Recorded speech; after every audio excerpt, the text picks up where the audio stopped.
Hi, my name is Trevor Murphy. I'm the director, writer and director of the film, and the film is set at an Irish wake, and it's about a lot of people who know this person who's passed away, and they all have secrets about their relationship with this person.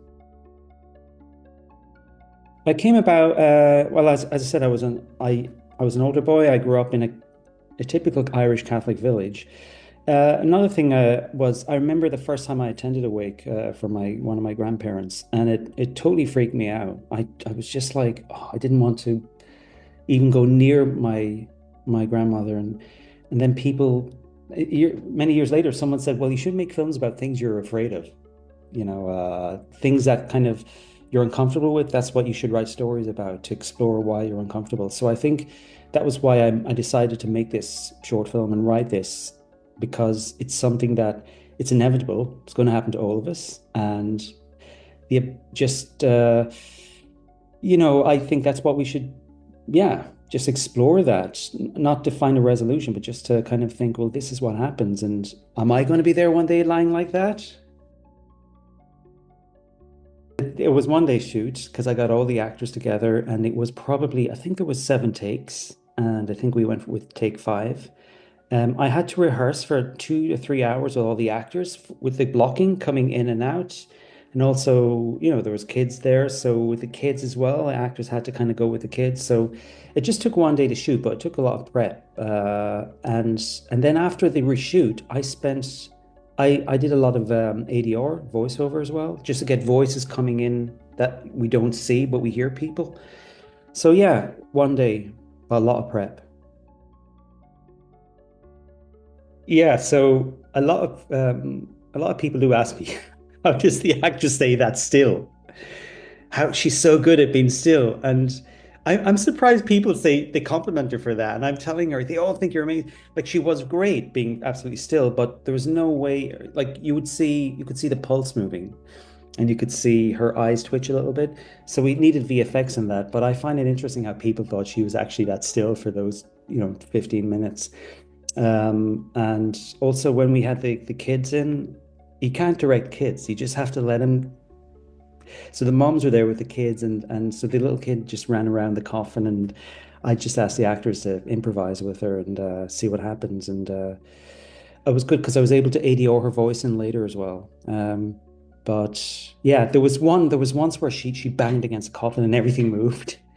And that would have been tough for like the VFX guy to, work with. There was things like I was so worried, right? The camera was overlooking.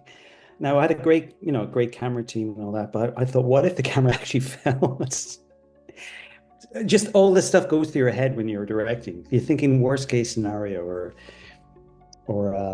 what if the actor started sneezing, or she started coughing, but she was so good, and I cast her because I met her and she does a lot of life modeling. She loves being still, and so I thought, okay, great.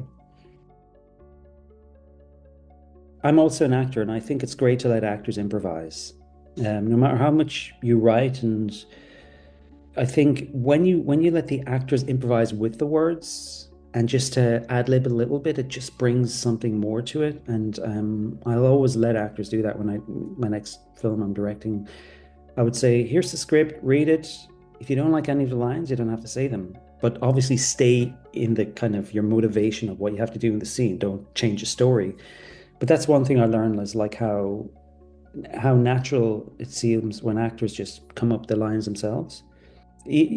All the prep you can do, there'll always be something will happen. So you have to be ready when you're directing to just fix a problem that fast. Like issues like the carpet around under the coffin wasn't big enough for us, and we just had to fix something really fast. Or even if I was afraid one of the actors might not turn up, because we hired like 14, 15 actors, and you just think, oh God, anything could happen. There could be a train delay. So stuff like that, I'm ready to improvise with other actors. I feel honored and I feel so excited, and I cannot wait to see everyone's film. I'm a big fan of international films like cinema, and I love festivals because I just love the idea of like, oh my God, the whole world just comes to one cinema and we all just watch our films together. And I love asking the directors after, like as well, like how, how their stories came about. And it's just, you can tell everyone's just so passionate about storytelling, and it's just that's what I love, and that's why, yeah, I'm so excited to be part of this, just to watch other films. And just I love the idea it's in a cinema as well, so all the lights go down and we're all just with this, these great stories for like, a few days. It's so much better than being at home watching Netflix. It's such an honor to be part of it. Yeah, I want to thank you guys, and I'm really looking forward to meeting everyone as well.